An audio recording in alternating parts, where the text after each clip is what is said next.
বাংলাদেশ নিম্ন আয়ের দেশ থেকে নিম্ন মধ্যম আয়ের দেশে উন্নীত বিশ্ব ব্যাংকের মূল্যায়ন নিশ্চিত করেছে ঢাকা অফিস। আগামী ৩ বছরের মধ্যে বাংলাদেশকে মধ্যম আয়ের দেশে পরিণত করা হবে বললেন প্রধানমন্ত্রী। কক্সবাজার বিমানবন্দরকে আন্তর্জাতিক মানে উন্নীতকরণ কার্যক্রমের উদ্বোধন। ঈদে ঘরমুখ যাত্রী পরিবহনের জন্য প্রস্তুত করা হচ্ছে লঞ্চ। অগ্রিম টিকিট ও বিশেষ সার্ভিস চালু 14 জুলাই। নিরাপত্তায় লঞ্চ ও ফেরিঘাটে মনিটরিং এর সিদ্ধান্ত। দুর্নীতি দমন কমিশনের কাজের পরিধি বাড়াতে নতুন সাংগঠনিক কাঠামোর প্রস্তাব। বাড়ছে লোকবল ও কার্যালয়, কাঠামো নয়। দক্ষ জনবল সৃষ্টির আহ্বান বিশ্লেষকদের।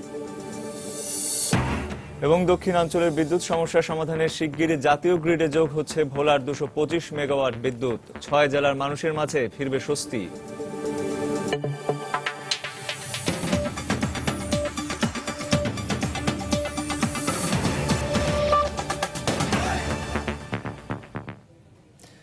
সংবাদের সঙ্গে আছে আমি রঞ্জন। প্রধানমন্ত্রী শেখ হাসিনা বলেছেন, আগামী 3 বছরের মধ্যে বাংলাদেশকে মধ্যম আয়ের দেশে পরিণত করা হবে। গণভবনে ভিডিও কনফারেন্সের মাধ্যমে কক্সবাজার বিমানবন্দরকে আন্তর্জাতিক মানে উন্নীতকরণ প্রকল্পের উদ্বোধনী অনুষ্ঠানে তিনি একথা বলেন। এ সময় প্রধানমন্ত্রী কক্সবাজারের বাসিন্দাদের উদ্দেশ্যে বলেন, কক্সবাজারের মানুষ আর অবহেলিত থাকবে না।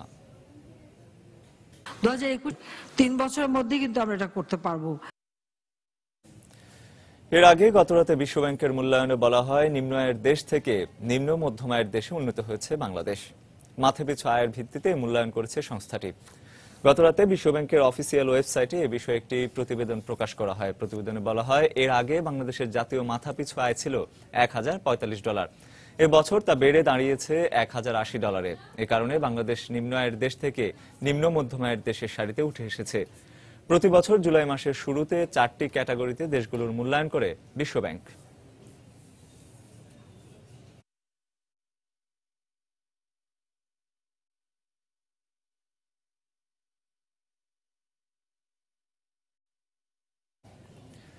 এদিকে বিশ্বব্যাংকের দক্ষিণ এশীয় lead economist doctor Zahid Hossain গতরাতে টেলিফোনের সময় সংবাদকে বলেন, মাথাপিছু আয় বেড়ে যাওয়ায় বাংলাদেশ নিম্ন মধ্যম আয়ের দেশে উন্নীত হয়েছে।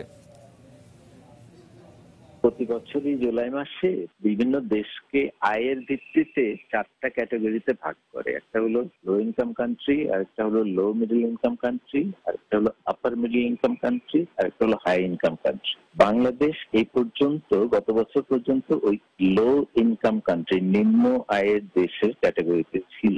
সেটা থ্রেশহোল্ড যেটা ছিল সেটা হলো 1045 জাতীয় মাথাপিছু আয়ের ভিত্তিতে।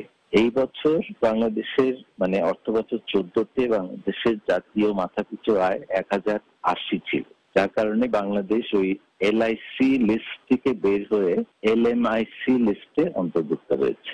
এটা প্রাতিষ্ঠানিক স্বীকৃতিটা পেলাম, এটা একটা মাইল ফলক। তবে এটার যে সিগনিফিকেন্স যদি আপনি বুঝতে চান, সেটা হলো যে মধ্য আয়ের যে যাত্রা, এটা সেই যাত্রার একটা শুরু, এবং সেইটা যে শুরু হলো সেটার প্রাতিষ্ঠানিক স্বীকৃতিটা আমরা পেলাম বিশ্বব্যাংকের মূল্যায়নের মাধ্যমে। এটা আবার ইতিবাচক ইফেক্টও আছে, যেহেতু LIC থেকে বের হয়ে LMIC থেকে বের হলে আন্তর্জাতিক বাজারে আপনার সম্মানটা তো বাড়ছে। আপনি যে এগিয়ে যাচ্ছেন অর্থনৈতিক যাত্রায়, সেই স্বীকৃতিটা পাচ্ছেন। সেই জন্য ক্যাপিটাল মার্কেট অ্যাক্সেস এবং অন্যান্য ক্ষেত্রে সেখানে কিছু ওই রেটিং ইয়েতে কিছু সুবিধা পাওয়া যাবে পরের দিকে মধ্যমেয়াদ। দুর্নীতি দমন কমিশনের কাজের পরিধি বাড়াতে নতুন সাংগঠনিক কাঠামোর প্রস্তাব পাঠানো হচ্ছে মন্ত্রিপরিষদ সভায়।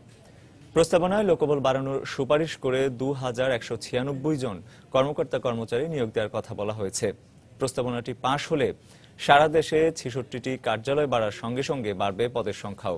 তবে বিশ্লেষকরা বলছেন, শুধু কাঠামো পরিবর্তন নয়, দক্ষ জনবল সৃষ্টি না করা গেলে এবং স্বাধীনভাবে কাজের নিশ্চয়তা না পেলে ভেস্তে যাবে এই উদ্যোগ। সিলিয়া সুলতানার রিপোর্ট। দুর্নীতি দমন কমিশন দুদকের বর্তমান সাংগঠনিক কাঠামো অনুযায়ী 6টি বিভাগীয় কার্যালয় এবং 22টি সমন্বিত জেলা কার্যালয়ের মাধ্যমে 64টি জেলা কার্যক্রম পরিচালিত হচ্ছে। তবে দুদকের প্রতি সাধারণ মানুষের আস্থা বাড়ছে দাবি করে দুদকের কার্যক্রম আরও বাড়ানোর উদ্যোগ হিসেবে নতুন সাংগঠনিক কাঠামো প্রস্তাব অনুমোদন করেছে দুর্নীতি দমন কমিশন। এতে 64টি জেলা এবং ঢাকা চট্টগ্রাম মহানগরকে আলাদা করে 66টি অঞ্চলে ভাগ করা হবে। বাড়বে পদের সংখ্যা। এছাড়া 2196 জন লোকবল বাড়ানোরও প্রস্তাব রয়েছে নতুন সাংগঠনিক কাঠামোতে। শিগগিরই এ প্রস্তাব পাঠানো হচ্ছে মন্ত্রিপরিষদ সভায় বলে জানালেন দুদক চেয়ারম্যান। এই জেলাগুলিকে আমরা কভারেজ দিতে পারছি না সব সময়, তাতে আমাদের যেমন দুর্নীতি দমন কমিশন থেকেও অসুবিধা হচ্ছে ইনকোয়ারি ইনভেস্টিগেশনে। একইভাবে সাধারণ জনগণ যারা তাদের অভিযোগ জানাতে চায় তাদের জন্য এটা কষ্ট হচ্ছে। সরকারের সঙ্গে আমাদের যে সম্পর্কটা সেটা ক্যাবিনেটের মাধ্যমে হয়, আমরা ক্যাবিনেটে পাঠাচ্ছি। ক্যাবিনেট ডিভিশন সংশ্লিষ্ট মন্ত্রণালয় যেমন জনপ্রশাসন মন্ত্রণালয়, অর্থ মন্ত্রণালয়, তারা পরীক্ষা নিরীক্ষা করে একটা চূড়ান্ত সিদ্ধান্ত নেবেন। এদিকে লোকবল বাড়ানোর পাশাপাশি দক্ষ জনবল সৃষ্টির উপরও জোর দেওয়ার পরামর্শ দিলেন টিআইবির নির্বাহী পরিচালক। শুধুমাত্র সংখ্যার দিকে না তাকিয়ে এর যে গুণগত মান, পেশাদারিত্ব, দক্ষতা, এই বিষয়গুলোর প্রতি বেশি নজর দেওয়া উচিত। কারণ ইতিমধ্যে যারা আছে তাদের দক্ষতা নিয়ে, তাদের পারদর্শিতা নিয়ে, তাদের সততা নিয়ে, তাদের যে পেশাদারিত্ব নিয়ে কিন্তু বেশ বিতর্ক রয়েছে। এছাড়া দুদকের স্বাধীনভাবে কাজ করা নিশ্চিত এবং বিচারাধীন মামলার আইনি সমস্যা দ্রুত সমাধানের উপর জোর না দিলে ভেস্তে যেতে পারে মূল উদ্দেশ্য, এমনটাই মনে করছেন এই বিশ্লেষক। তেলিয়া সুলতানা, সময় সংবাদ, ঢাকা। বিপুল পরিমাণ বোমা তৈরির সরঞ্জাম সহ AQIS এর প্রধান সমন্বয়ক সহ 12 জঙ্গি সদস্যকে আটকের ঘটনা রাজধানীর উত্তরায় র্যাব সদর দপ্তরে ব্রিফিং করছেন র্যাব। দর্শক, আমরা এখন সরাসরি চলে যাচ্ছি সেখানে। তৎপরতার কারণেই কিন্তু এই সকল জঙ্গি সংগঠন সমূহ বিভিন্ন সময় বিভিন্ন নামে আত্মপ্রকাশ করার চেষ্টা করেছে এবং তাদের কার্যকলাপ জানান দেওয়ার চেষ্টা করেছে, তবে কখনোই সফল হয়নি। বিভিন্ন সময় যখনই যারা চেষ্টা করেছে নতুনভাবে তাদের কার্যক্রম শুরু করার জন্য, তখনই র্যাব সহ অন্যান্য আইন শৃঙ্খলা রক্ষাকারী বাহিনীর কাছে আটক হয়েছে। আপনারা নিশ্চয়ই জানেন যে 2014 সালের সেপ্টেম্বর যে আল কায়দার শীর্ষস্থানীয় নেতা আলমান জাহারি যে ইন্ডিয়ান সাবকন্টিনেন্টে আল কায়দারকে আরও সম্প্রসারণ করার একটি ঘোষণা দিয়েছিল। পরবর্তীতে আমাদের দেশেও যে সকল জঙ্গি সংগঠনের যে সকল সদস্য আত্মগোপন করেছিল এবং যাদের মধ্যে এই ধর্মীয় জঙ্গিবাদের যে মতাদর্শ ছিল, তারা কিন্তু একসময় এই আল কায়দা এবং IS-এর বিভিন্ন কার্যকলাপে নিজেরা পুনরায় উজ্জীবিত হয় এবং পুনরায় তাদের কার্যক্রম ত্বরান্বিত করার চেষ্টা করে। এবং এর মধ্যে আমরা যতটুকু জানতে পেরেছি যে হরকতুল জিহাদ আল বাংলাদেশ, যেটা আপনারা নিশ্চয়ই জানেন যে হরকতুল জিহাদ আল বাংলাদেশের প্রতিষ্ঠাতা থেকে শুরু করে শীর্ষ নেতৃত্বের সকল নেতাই কিন্তু একসময় আফগানিস্তানে গমন করেছিল এবং তারা তালেবান সহ অন্যান্য সবার সঙ্গে যুদ্ধ করেছিল এবং এদেশে এসে কিন্তু পরবর্তীতে দেশের বিভিন্ন স্থানে প্রায় 27টি স্থানে বোমা বিস্ফোরণ ঘটিয়ে প্রায় 118 জন নিরীহ নাগরিককে হত্যা করে এবং এই হুজির সর্বাধিক নেতা ও কর্মী কিন্তু র্যাব কর্তৃক আটক করা হয়। আমরা গোপন সংবাদের মধ্যে জানতে পারি যে হুজির কিছু নেতা আছে যারা গোপনে তথ্য আদান প্রদানের মাধ্যমে এই আল কায়দার ইন্ডিয়ান সাবকন্টিনেন্টে যখন এইখানে কার্যক্রম শুরু করবে, সেখানে যাদেরকে নতুনভাবে ইনজেক্ট করতে পারে সে অক্ষে ভিন্ন নামে তাদের সদস্য সংগ্রহ করার কার্যক্রম শুরু করেছে। এবং এখানে এর ইতিপূর্বে যারা হুজির সঙ্গে সম্পৃক্ত ছিল, হুজির মতাদর্শের সঙ্গে যারা সম্পৃক্ত ছিল, তাদেরকেও তারা বিভিন্নভাবে এক প্ল্যাটফর্মে আনার চেষ্টা করেছে। আমাদের গোয়েন্দা নজরদারি অব্যাহত ছিল এবং একসময় আমরা জানতে পারি যে তারা ঢাকাতে অবস্থান করবে এবং একটি স্বল্প প্রশিক্ষণের পরে ঢাকার বাইরে গমন করে ঈদের পরে আবার ঢাকা এসে কোথাও নাশকতার সৃষ্টি করবে। সেই প্রেক্ষিতেই র্যাব 4-এর একটি অভিযানিক দল গতকাল থেকে অভিযান স্টার্ট করে এবং প্রথমত সদরঘাট থেকে, আমাদের এখানে এমন তথ্য ছিল যে খুলনা এবং বরিশাল থেকেই তারা সাধারণত ঢাকায় আগমন করবে এবং সদরঘাট থেকে এই যে AQIS-এর প্রধান সমন্বয়কারী মাওলানা মাইনুল ইসলাম এবং উপদেষ্টা মুফতি জাফর আমিন সহ সর্বমোট 5 জনকে গতকাল সকালে সদরঘাট থেকে আটক করা হয়। এদেরকে জিজ্ঞাসাবাদ করা হয় এবং জিজ্ঞাসাবাদ পরবর্তীতে জানা যায় যে এদের আরও কিছু সদস্য খুলনা থেকে ঢাকায় আগমন করছে এবং সেই প্রেক্ষিতে AQIS-এর সক্রিয় সদস্য আলামিন সহ সর্বমোট 6 জনকে আটক করা হয় রেল স্টেশন থেকে, এয়ারপোর্ট রেল স্টেশন থেকে। এই দুই গ্রুপকে জিজ্ঞাসাবাদে জানা যায় যে এই সকল সদস্য তারা এই সকল নাশকতার পরিকল্পনার পূর্বেই মিরপুরে একটি বাসা ভাড়া করেছে, যেখানে বিপুল পরিমাণ বিস্ফোরক দ্রব্য, যেগুলি আপনারা নিশ্চয়ই দেখেছেন যে এখানে ডিসপ্লে করা হয়েছে। এখানে বিস্ফোরক তৈরিকে সকল রকমের উপাদান এখানে আছে, এখানে জিহাদি বই আছে এবং অন্যান্য সকল ট্রেনিং সামগ্রীও এখানে উপস্থাপন করা হয়েছে। তার প্রেক্ষিতে মিরপুরে একটি অভিযান পরিচালনা করা হয় এবং আজ রাত 1টার সময় শহীদুল ইসলাম এবং আলতাফ হোসেনকে বিপুল পরিমাণ বোমা তৈরির সরঞ্জাম এবং বিস্ফোরক এবং অন্যান্য সামগ্রী সহ আটক করা হয়। তাদেরকে দর্শক, AQIS এর প্রধান সমন্বয়ক সহ 12 জঙ্গি সদস্যকে আটকের ঘটনা রাজধানীর উত্তরায় র্যাব সদর দপ্তরে ব্রিফিং করছিল র্যাব। আমরা এতক্ষণ সরাসরি ছিলাম সেখানে। চলে যাচ্ছি পরের সংবাদে। আগামী 14 জুলাই থেকে ঈদে ঘরমুখ যাত্রীদের জন্য লঞ্চের অগ্রিম টিকিট ও বিশেষ সার্ভিস চালু করা হবে। এছাড়া প্রথমবারের মতো আরিচা ও শিমুলিয়া ঘাটে শুধু যাত্রী পারাপারের জন্য রাখা হবে অতিরিক্ত ফেরি। পাশাপাশি যাত্রীদের নিরাপত্তায় বড় বড় লঞ্চ ও ফেরি ঘাটে ঈদের আগে ও পরে 10 দিন মনিটরিং করবে BIWTA এর বিশেষ কমিটি। ঈদ উপলক্ষে এসব প্রস্তুতি নেওয়া হয়েছে বলে জানিয়েছে BIWTA ও লঞ্চ মালিক সমিতির নেতারা। আশরাফুল ইসলামের ছবিতে জাফর সাদিকের রিপোর্ট। চলছে লোহা ঝালাইয়ের কাজ। সারিয়ে নেওয়া হচ্ছে ছোটখাটো ভাঙাচোরা আর দীর্ঘ নৌযাত্রার ক্ষতচিহ্ন। আবার কেউ নতুন রঙে সাজিয়ে নিচ্ছেন নৌযানগুলো। সদরঘাটেও দুমড়ানো লোহার প্লেট ছড়িয়ে পন্টুনগুলোতে বসানো হচ্ছে নতুন প্লেট। মেরামত করা হচ্ছে উপরের ছাউনি। এই প্রস্তুতি বলে দেয় আসছে ঈদ। আর ঈদে নৌপথে বাড়ি ফেরা যাত্রীদের জন্য এভাবেই প্রায় সব প্রস্তুতি শেষ করে এনেছেন সংশ্লিষ্টরা। আগামী 14 জুলাই থেকে শুরু হবে লঞ্চের অগ্রিম টিকিট বিক্রি। যাত্রীর চাপ সামলাতে চালু করা হবে বিশেষ সার্ভিস। 26 রমজান থেকে আমাদের লঞ্চের সংখ্যা আমরা যতটুকু পারি ডাবল ট্রিপ দেওয়ার চেষ্টা করি, যাতে যাত্রীটা ওভারলোডটা কম হয়। আমাদের প্রায় 200টি জাহাজ এই দক্ষিণাঞ্চল চলাচল করে। ঈদ উপলক্ষে আগামী 14 তারিখ থেকে আমরা অগ্রিম টিকিট দিব এবং ডাবল ট্রিপ দিব। যা সেক্ষেত্রে আমার মনে হয় না যে এই ঈদে কোনো যাত্রী হয়রানি হবে। এদিকে অভ্যন্তরীণ নৌ পরিবহন কর্তৃপক্ষ বলছে ঘরমুখ যাত্রীদের নিরাপত্তা আর সুবিধার কথা মাথায় রেখে নেওয়া হয়েছে নানামুখী পদক্ষেপ। শেষ মুহূর্তে যাতে যাত্রীর চাপ না বাড়ে সেজন্য পোশাক কারখানাগুলো পর্যায়ক্রমে ছুটি দেওয়ার পরিকল্পনা নেওয়া হয়েছে। প্রত্যেকটা ঘাটে কমিটি কাজ করবে। এই কমিটিগুলো আমাদের ইতিমধ্যে আমরা ফর্ম করেছি এবং আমরা নির্দেশনা দিয়েছি। ঈদের 5 দিন আগের থেকে শুরু করে এবং ঈদের 5 দিন পর পর্যন্ত এই 10 দিন আমাদের কমিটি মাঠে থাকবে। ওভারলোডিং করে কোনো লঞ্চ ঘাট ত্যাগ করতে পারবে না। বড় বড় ফেরিঘাটগুলোতে কিছু অতিরিক্ত ফেরি থাকবে। যদি নদী উত্তাল থাকে তাহলে আমরা যাত্রী ফেরিতে করে পারাপার করব।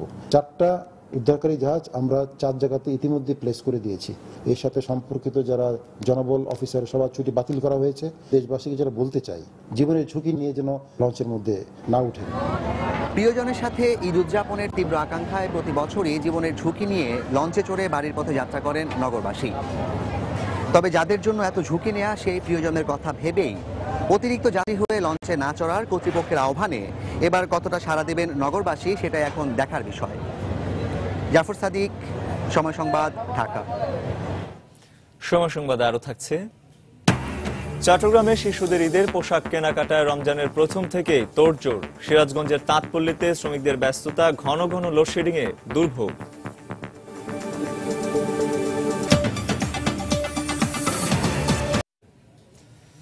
বাংলাদেশ নিম্ন আয় থেকে নিম্ন মধ্যম আয়ের দেশে পরিণত হয়েছে বলে বিশ্বব্যাংকের এ মূল্যায়নের বিষয়ে ব্রিফিং করছেন বাণিজ্যমন্ত্রী তোফায়েল আহমেদ। দর্শক, আমরা এখন সরাসরি চলে যাচ্ছি সচিবালয়ে।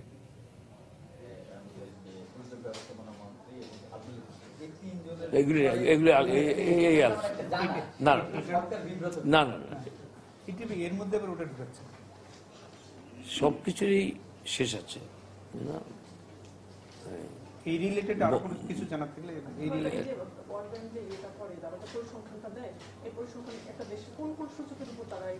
এটা তো দিল, যেটা দিল এটা মাথা পিছু আয়ের উপরে। তাদের একটা সিদ্ধান্ত হলো যে $1045 নিচে হলে সেটা হলো কি বলে নিম্ন আয়ের দেশ, লোয়ার ইনকাম কান্ট্রি। আর তার থেকে বেশি যদি হয়, তারা হিসেবে ধরে দেখেছে যে $1080 বেশি হলেই নিম্ন মধ্যম আয়ের দেশে রূপান্তরিত হয়। তো আমাদের তো মাথা পিছু আয় হয়েছে $1314। এবার আমরা বাজেটে যা বলেছি, আর যদি পিপিপি হিসাব আমরা করি, পার্চেসিং পাওয়ার প্যারিটি, তাতে আমাদের প্রায় $4000 মতো। সুতরাং বাংলাদেশ আমরা এগিয়ে যাচ্ছি। ঠিক আছে, থ্যাংক ইউ ভেরি মাচ। দেশের দক্ষিণাঞ্চলের বিদ্যুৎ সমস্যার সমাধানে শিগগিরই জাতীয় গ্রিডে যোগ হচ্ছে ভোলার 225 মেগাওয়াট বিদ্যুৎ। এই প্ল্যান্টটি চালু হলে বিদ্যুৎ সংকটে নাকাল দক্ষিণাঞ্চলের 6 জেলার মানুষের মাঝে স্বস্তি ফিরে আসবে। শিল্প কারখানা স্থাপনের মাধ্যমে সৃষ্টি হবে ব্যাপক কর্মসংস্থানের। নতুন প্ল্যান্টটি চালুর মাধ্যমে দ্বীপ জেলা ভোলা জাতীয় গ্রিডে সংযুক্ত হওয়ার পাশাপাশি দক্ষিণাঞ্চলের অর্থনৈতিক কর্মকাণ্ড বাড়বে বলে আশা কর্তৃপক্ষের। ভোলা থেকে নাসিরউদ্দিন লিটনের তথ্য ও উৎপল দেবনাথের ছবি নিয়ে ডেস্ক রিপোর্ট। দেশের বিদ্যুৎ সংকট দূর করতে শাহবাজপুর কূপের গ্যাস দিয়ে 2013 সালে ভোলার বোরহানউদ্দিনে 225 মেগাওয়াট কম্বাইন্ড সাইকেল বিদ্যুৎ প্ল্যান্ট নির্মাণ কাজ শুরু হয়। ইসলামিক ডেভেলপমেন্ট ব্যাংক আইডিবির অর্থায়নে চীনের সরকারি প্রতিষ্ঠান চ্যাংডা ইঞ্জিনিয়ারিং কোম্পানি প্রকল্পটি বাস্তবায়ন করছে। প্রায় 2000 কোটি টাকা ব্যয়ে 65 মেগাওয়াটের 2টি গ্যাস টারবাইন জেনারেটর ও 65 মেগাওয়াটের একটি স্টিম টারবাইন ইউনিট নির্মাণ করা হয়েছে। গ্যাস টারবাইন জেনারেটরের 2টি ইউনিটের কাজ শেষ হওয়ায় জাতীয় গ্রিডের সাথে সিনক্রোনাইজ করা হয়েছে। ভোলা বরিশাল 230 কেভি বিদ্যুৎ সঞ্চালন কেন্দ্র নির্মাণ শেষে গত 18 জুন পরীক্ষামূলকভাবে বিদ্যুৎ সঞ্চালনও শুরু হয়েছে। আগামী জুলাই মাসের প্রথম সপ্তাহে আমরা বেস লোড অর্থাৎ 130 মেগাওয়াট বিদ্যুৎ সরবরাহ জাতীয় গ্রিডে করতে পারবো। ভোলাবাসী জাতীয় গ্রিডের আওতায় আসবে, এতদিন অফ গ্রিডে ছিল, এখন জাতীয় গ্রিডের আওতায় আসবে। এদিকে এটি চালু হলে বিদ্যুৎ সংকট সমাধানের সাথে সাথে অবহেলিত দক্ষিণাঞ্চলের শিল্প উন্নয়ন ত্বরান্বিত হবে বলে আশাবাদ স্থানীয় প্রশাসন সহ সুশীল সমাজের। ভোলা, বরিশাল, পটুয়াখালী, জালগাটি, পিরিজপুর, খুলনার কিছু অংশ আমাদের এই ভোলার বিদ্যুৎ থেকে তারা নিরবিচ্ছিন্ন বিদ্যুৎ পাবে। সমস্ত দক্ষিণ অঞ্চলের শিল্প উন্নয়নের জন্য একটি অবদান রাখবে বলে আমরা বিশ্বাস করি, কেননা এই দক্ষিণ অঞ্চল এতদিন অবহেলিত ছিল, এখানে কোনো শিল্পায়ন গড়ে ওঠে নাই। আর বিসিকের এই কর্মকর্তা মনে করেন এর ফলে উদ্যোক্তারা শিল্পায়নে আরো এগিয়ে আসবে। শিল্পায়নের ক্ষেত্রে অনেক গুরুত্বপূর্ণ ভূমিকা পালন করবে আমার বিশ্বাস। এক্ষেত্রে আমার মনে হয় যে উদ্যোক্তারা অনেক এগিয়ে আসবেন এবং বর্তমান সরকার এ ব্যাপারে আন্তরিক। জুলাই মাসে প্রথম পর্যায়ে গ্যাস টারবাইনের 2টি ইউনিট বিদ্যুৎ সরবরাহ শুরু করলেও আগস্টে স্টিম টারবাইনের আরো 65 মেগাওয়াট বিদ্যুৎ জাতীয় গ্রিডে যুক্ত হবে। সময় সংবাদ, ভোলা। ঈদকে সামনে রেখে ব্যস্ত হয়ে পড়েছে সিরাজগঞ্জের তাঁতপল্লীগুলো। প্রতিবারের মতো এবারও তাঁতের শাড়ি ও লুঙ্গির ব্যাপক চাহিদা থাকায় রাত দিন কাজ করছেন শ্রমিকরা। কিন্তু ঘন ঘন লোডশেডিং এর কারণে উৎপাদন ব্যাহত হয় বিপাকে পড়েছেন তারা। তাই এই শিল্পকে এগিয়ে নিতে বিদ্যুৎ সমস্যার সমাধান সহ তাঁতিদের সহজ শর্তে ব্যাংক ঋণ দেওয়ার দাবি জানিয়েছেন সিরাজগঞ্জ চেম্বার অফ কমার্স। জেলা প্রতিনিধি রিঙ্কু কুন্ডুর পাঠানো তথ্য ছবি নিয়ে ডেস্ক রিপোর্ট। সময়ের সাথে মানুষের চাহিদা ও পছন্দের তালিকায় নতুন নতুন মাত্রা যোগ হলেও এখনো জনপ্রিয়তা কমেনি তাঁতের তৈরি শাড়ি বা লুঙ্গি সহ নানান পোশাকের। তাই প্রতিবারের মতো এবারের ঈদেও তাঁতিদের খুটখাট শব্দে মুখরিত সিরাজগঞ্জের তাঁতপল্লীগুলো। ঈদে অতিরিক্ত কাজের চাপ থাকায় রাত দিন খেটে কাপড় বুনছেন তাঁত শ্রমিকরা। তৈরি করছেন অপরূপা, অপেরা, মসলিন, জুট কাতান, চোষা, টিস্যু, ডায়মন্ড সহ নানান ডিজাইনের বাহারি শাড়ি। সুতি কাটিং, সিল্ক কাটিং, জামদানি, 3টা আইটেমের এতটাই চাপ যে আসলে আমরা হাঁপাই উঠতেছি। এই কারণে আমরা দিন রাত 24 ঘন্টা আমরা পরিশ্রম করতেছি। কিন্তু ঘন ঘন লোডশেডিং এর ফলে কাজ বন্ধ থাকায় বিপাকে পড়েছেন তাঁত শ্রমিকরা। সময় মতো কাজ শেষ নিয়ে চিন্তিত তারা। ইলেকট্রিকের কারণে আমরা তেমন একটা সুবিধা করতে পারছি না, প্রোডাকশন নাই বললে চলে। প্রায় সবসময়ের জন্য জেনারেটর চালান লাগে। এদিকে এই শিল্পকে এগিয়ে নিতে ব্যাংক ঋণ সহ বিদ্যুৎ সমস্যা সমাধানের জন্য সরকারের সহযোগিতা চেয়েছেন জেলা চেম্বার অব কমার্সের পরিচালক। সহজ কিস্তিতে ঋণ দান এবং বিদ্যুতের যে সমস্যা রয়েছে সেই বিদ্যুৎ সমস্যার অতীব দ্রুত একটা সমাধান হয়, সেই লক্ষ্যে আমরা চেম্বার অব কমার্স ইন্ডাস্ট্রির পক্ষ থেকে আমাদের জোর দাবি থাকবে। এদিকে বাহারি রঙের তাঁতের শাড়ির পসরা সাজিয়ে বসেছেন দোকানিরা। গুণে, মানে ও ডিজাইনে অতুলনীয় হওয়ায় দেশের গণ্ডি পেরিয়ে এসব শাড়ি যাচ্ছে বিদেশেও। বরিশাল, দিনাজপুর, রংপুর, রাজশাহী, এগুলো বিভাগীয় শহরে আমাদের কাপড়গুলো চলে। ভারত, থাইল্যান্ড, মালয়েশিয়া, আমেরিকা, বিভিন্ন বড় বড় রাষ্ট্রে যায় আর কি। বর্তমানে তাঁতপল্লীতে 1800 থেকে 18,000 টাকা শাড়ি বিক্রি হচ্ছে। জেলার 3 লক্ষাধিক তাঁতি বাহারি শাড়ি ও লুঙ্গি তৈরি করে তাদের জীবিকা নির্বাহ করছেন। সময় সংবাদ, সিরাজগঞ্জ। ঈদে বড়দের কেনাকাটা এখনো শেষ না হলেও শেষ হতে চলেছে শিশুদের ঈদের বাজার। বিশেষ করে বন্দরনগরী চট্টগ্রামে রমজানের প্রথম থেকে তোড়জোড় শুরু হয় শিশুদের ঈদের পোশাক কেনাকাটায়। বাবা মার সঙ্গে নিজের ঈদের পোশাকটি কিনতে শপিং মলগুলোতে আসছে শিশুরাও। আর চলতি ধারার নানা পোশাকের ডিজাইন নিয়ে তাদের ঈদ পোশাকের আয়োজন করেছেন বিক্রেতারা। ফেরদৌস লিপির রিপোর্ট। ঈদ মানে শিশুদের কাছে অনাবিল আনন্দ, আর ঈদে নতুন পোশাকটি নিয়ে সবচেয়ে বেশি জল্পনায় কল্পনায় মেতে থাকে তারা। তাই শিশুদের পোশাকটি কিনতে হয় সবার আগে। এই ক্ষেত্রে মার্কেটে মার্কেটে সেই তোড়জোড় শুরু হয়েছে রমজানের শুরু থেকে। বাবা মায়ের হাত ধরে পুরো মার্কেটে ঘুরে ঘুরে নিজের পোশাকটি বাছাইয়ে ব্যস্ত শিশু কিশোররা। পছন্দ হলে বায়না ধরছে পোশাকটি কিনে দিতে। রিলেটিভদের বাসায় যেতে হয়, ফ্রেন্ডসদের বাসায়, এই জন্য নতুন জামা কিনতে এসেছি। আব্বুর সাথে আসছি, নতুন কাপড় দেখছি, পছন্দ হইলে নিব। আমরা যখন ছোট ছিল তখন আমার আব্বু আমরা যেটা পছন্দ করে নিয়ে গেছে আমরা সেটাই পরছি। এখন নতুন জেনারেশন এদের চয়েস এটাই কিনতে হয়। এদিকে ঈদ বাজারে শিশুদের কথা মাথায় রেখে আয়োজনেরও কমতি নেই। ছেলেদের ক্ষেত্রে গতানুগতিক শার্ট, টি শার্ট পোশাকের বাইরে নতুন যুক্ত হয়েছে কোটি টাইপের মোদি স্যুট। এছাড়া মেয়ে শিশুদের লং ফ্রক, লেহেঙ্গার সাথে চলছে ওয়েস্টার্ন ধাঁচের পোশাকও। ছেলে বাচ্চাদের জন্য আপনার বিভিন্ন ধরনের টি শার্ট, শার্ট কালেকশন আমরা করেছি। সামার সিজনে আপনার কালারের উপর বেশি আমরা নজর দিয়েছি। ছেলেদের মুদির ড্রেস আসছে নতুন আর কি। মেয়েদের নিত্য নতুন ডিজাইনের long frock, three piece, lehenga, western divider, skirt, mini skirt, short skirt, এইসব জিনিস আমদানি করা হয়েছে। অন্যদিকে শিশুদের পোশাকের দাম নিয়ে ক্রেতা বিক্রেতা উভয়ের মাঝে রয়েছে মিশ্র প্রতিক্রিয়া। তারপরেও শিশুদের মুখে হাসি ফোটাতে দাম নিয়ে কমই চিন্তা করছেন অভিভাবকরা। আমরা কিনে না নিলে অন্তত বাচ্চাদের তো কিনে দিতে হয়। তাদের পাঞ্জাবি, পায়জামা, শার্ট, গেঞ্জি, জুতা এগুলো তো চাই ওরা। বিক্রেতারা বলছেন চট্টগ্রামে এবারে বাজারে সর্বনিম্ন 500 থেকে শুরু করে সর্বোচ্চ 10,000 টাকায় পাওয়া যাচ্ছে শিশুদের ঈদের পোশাক।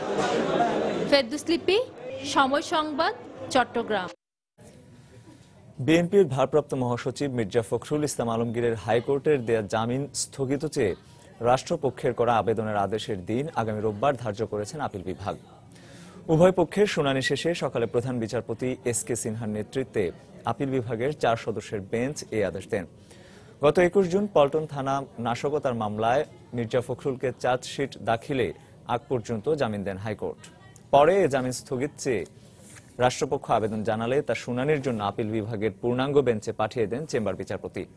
শুনানিতে প্রধান বিচারপতি বলেন, হরতাল অবরোধের মতো রাজনৈতিক কর্মসূচিতে গাড়ি পোড়ানো বা হতাহতের ঘটনা ঘটলে এর দায় দায়িত্ব কর্মসূচি ডাকা দলকেই বহন করতে হবে। গত 6 জানুয়ারি জাতীয় প্রেসক্লাব থেকে সংবাদ সম্মেলন করে বের হবার সময় গ্রেফতার হন মির্জা ফখরুল। বর্তমানে বিএনপির এই নেতা রাজধানীর বঙ্গবন্ধু শেখ মুজিব মেডিকেল বিশ্ববিদ্যালয় হাসপাতালে চিকিৎসাধীন রয়েছেন।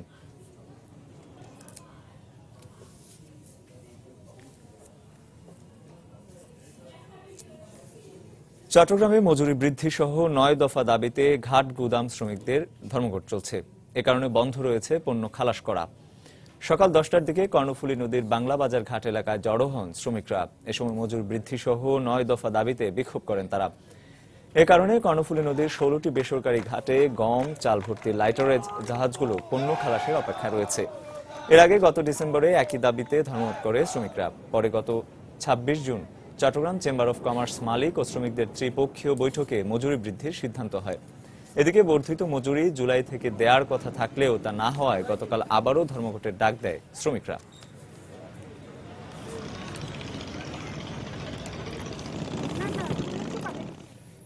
রমজান মাসে ধর্মীয় আচারে ব্যস্ত নিউ ইয়র্ক প্রবাসীরা।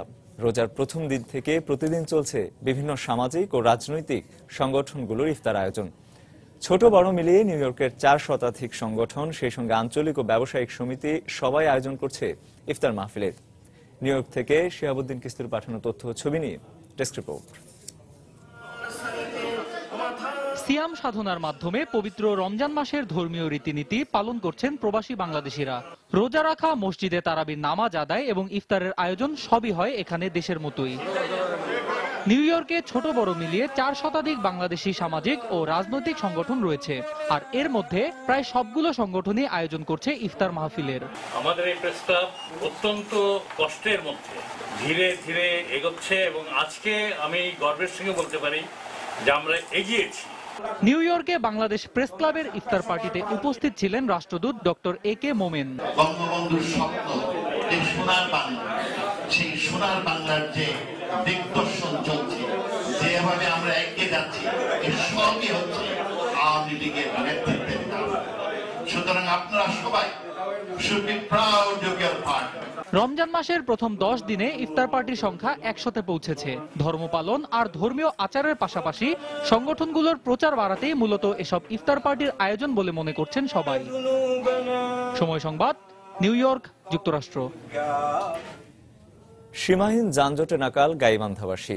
পুলিশের ট্রাফিক বিভাগের দাবি, সাময়িকভাবে যানজট নিরসনে বিভিন্ন পদক্ষেপ নেওয়া হয়েছে।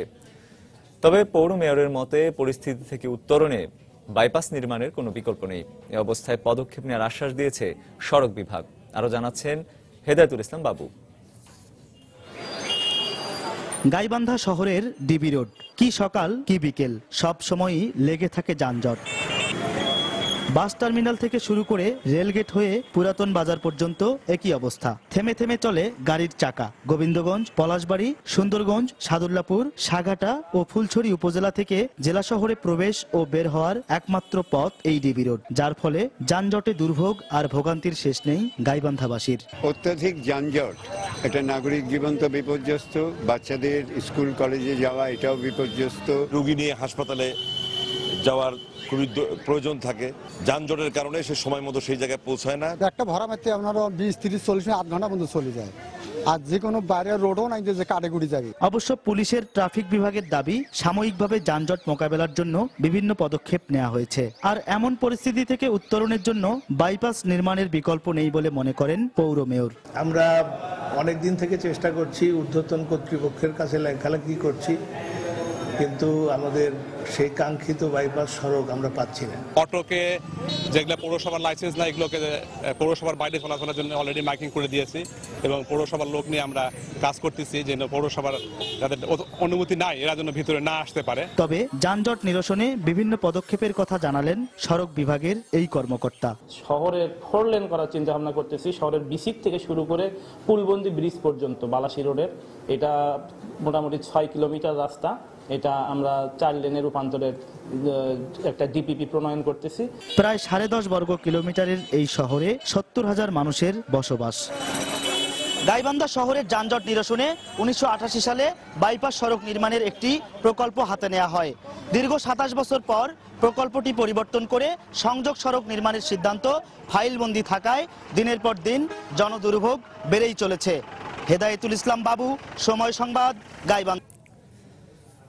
নারী ও শিশু সহ 12 সদস্যের একটি বাংলাদেশি বংশোদ্ভূত ব্রিটিশ পরিবার যুদ্ধ বিধ্বস্ত সিরিয়ায় গেছে বলে আশঙ্কা করা হচ্ছে।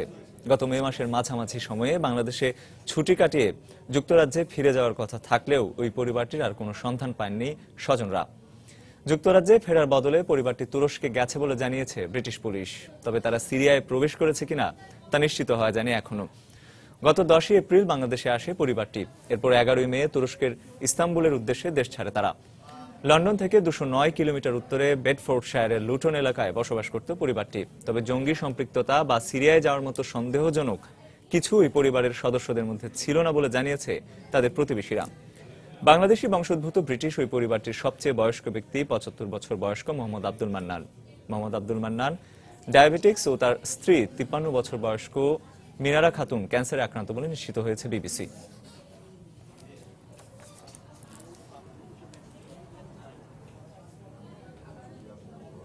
এবারে দেশের বাইরের খবর। মিশরের সিনাইয়ে সামরিক বাহিনী এবং জঙ্গি গোষ্ঠী ইসলামিক স্টেট আইএস এর মধ্যে সংঘর্ষে কমপক্ষে 100 জন নিহত হয়েছে। এদের মধ্যে 17 জন সেনা সদস্য বলে জানা গেছে। গতকাল উত্তর সিনাইয়ের অন্তত 5টি চেকপয়েন্ট এবং শেখ জায়েদ শহরের একটি পুলিশ স্টেশনে প্রায় 70 জন যোদ্ধা একযোগে হামলা চালায়। সংবাদ মাধ্যম আল জাজিরা ও বার্তা সংস্থা রয়টার্স জানিয়েছে, সংঘর্ষে জঙ্গি গোষ্ঠীর 3টি গাড়ি ধ্বংস করেছে সামরিক বাহিনী। ঘটনার পর আইএস হামলার দায় স্বীকার করে বলেছে, তারা 3টি আত্মঘাতী বোমা হামলা সহ 15টির বেশি নিরাপত্তা চৌকিতে হামলা চালিয়েছে। মিশরের অ্যাটর্নি জেনারেল হিশাম বারাকাতের উপর হামলার 2 দিন পর এই হামলা চালানো হলো।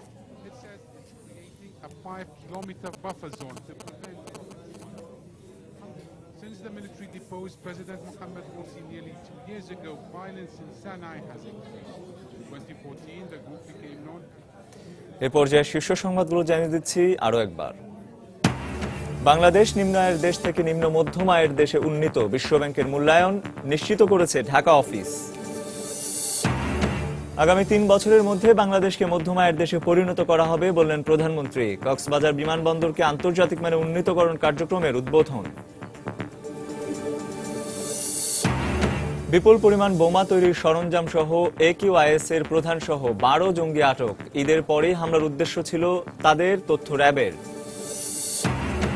ঈদে ঘরমুখো যাত্রী পরিবহনের জন্য প্রস্তুত করা হচ্ছে লঞ্চ। অগ্রিম টিকিট ও বিশেষ সার্ভিস চালু 14 জুলাই। নিরাপত্তায় লঞ্চ ও ফেরিঘাটে মনিটরিং এর সিদ্ধান্ত। এবং দক্ষিণাঞ্চলের বিদ্যুৎ সমস্যা সমাধানে শিগগিরই জাতীয় গ্রিডে যোগ হচ্ছে ভোলার 225 মেগাওয়াট বিদ্যুৎ। 6 জেলার মানুষের মাঝে ফিরবে স্বস্তি। দর্শক, এই ছিল এখনকার মতো। যে কোনো খবর পেতে ভিজিট করুন সময়নিউজ.tv। যে কোনো বাংলা লিংক, রবি ও সিরিয়াল নম্বর থেকে সময় সংবাদের খবর, অনুষ্ঠান সম্পর্কে জানতে এবং যে কোনো তথ্য সময় সংবাদে জানাতে ডায়াল করুন 16242 নম্বরে। এছাড়া এইমাত্র পাওয়া খবর আপনার মোবাইলে পেতে SMS করুন *SN লিখে পাঠিয়ে দিন 16242 নম্বরে। সঙ্গে থাকুন সময়ের।